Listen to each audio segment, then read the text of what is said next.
Guys, update tayo ngayon guys. Napakarami po mga tao nag-request po sa atin.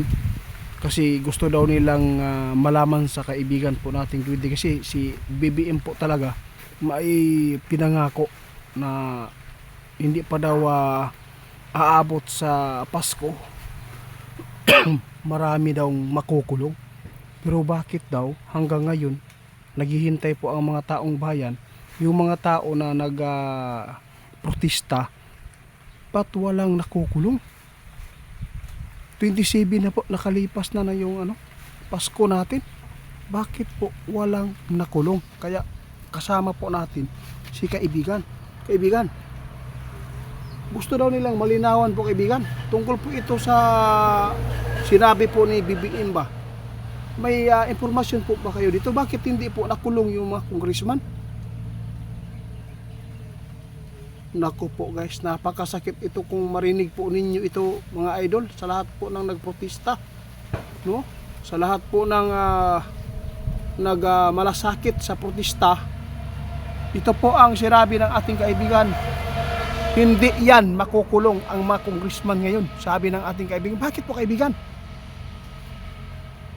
Naku, ang sakit naman po talaga ito.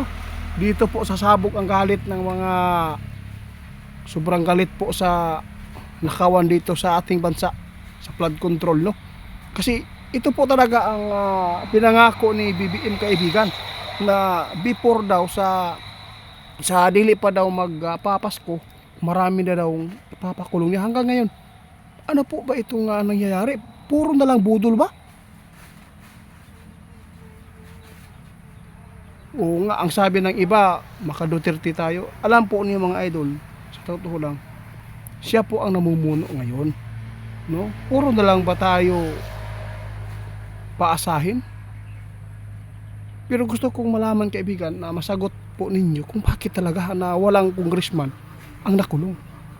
May impormasyon po ba kayo?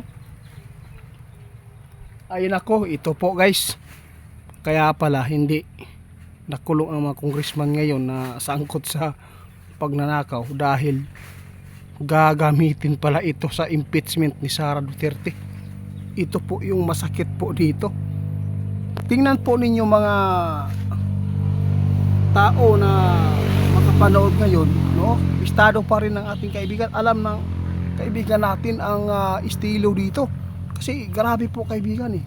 Napakasakit po talaga kasi napakaraming tao na natuwa noong ipinapaabot ni BBM na marami makukulong ngayong Pasko. Hanggang ngayon si Diskaya lang yata yung inipit nila dito. Babae pa naman. Nako,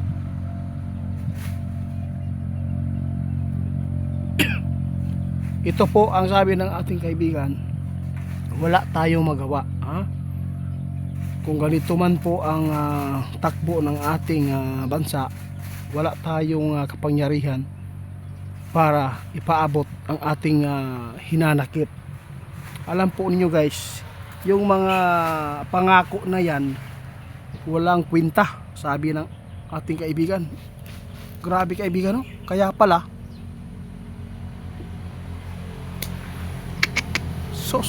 ito pala talaga ang dahilan guys. Kaya pala walang mga congressman ngayon na nakulong. Kasi po alam po ninyo, gagamitin yan ni BBM sa impeachment ni Sara. Yun po, tandaan po ninyo guys, hindi po ito biro-biro ang ipinapaabot ng ating kaibigan. Sa lahat po ng nagtatanong ha, walang congressman talaga na makukulong ngayon dahil po sa plano sa impeachment ni Sara. Magagamit po nila yung congressman, kasi congressman po talaga ang dyan, di ba kaibigan? Dito ninyo malalaman kung gaano po ba ito kaganda ang takbo ng ating bansa. Alam po ba ninyo sa ibang bansa, no, pinakasikat tayo eh, pinakakorupsyon tayo dito, walang hiya, nakakahiya. Ang sakit po talaga. Ang daming mga tao ngayon na sobrang hirap ang kanilang pamumuhay, ang mga magsasaka, buwis sa buhay ang kanilang pagtatrabaho sa init. Oo nga, kaya Kaya sa lahat ng mga nakapanood dyan, sa mga pangako, wag na lang po kayong mag-asa. Wag na lang po kayong maniniwala. Ang hintayin po ninyo ang karma. Kasi alam po ninyo ang karma, unti-unti yan. No? Dahan-dahanin yan. No? Mayroon na nga pumanaw eh. Oo. Yun po ang tandaan ninyo. Ngayon 2026 guys, sinabi po ng ating kaibigan na maraming mamamatay. No? Tandaan po niyo yan. Di ba may sinabi si kaibigan na mayroon mamamatay na sikat na politiko? Alam po niyo yan. Sikat na politiko may mamamatay. Sino po ang namamatay? O sino po yung namatay? Bago lang. Marami pong nag-viral po no na si Cara David, ano po ang kanyang wish nung siya po ay nag-birthday. Kaya nag-viral pa hanggang ngayon. Kasi unti-unti nang natutupad yung wish ni Cara David. Kaya hintayin po ninyo. Sa 2026 mayroon pa.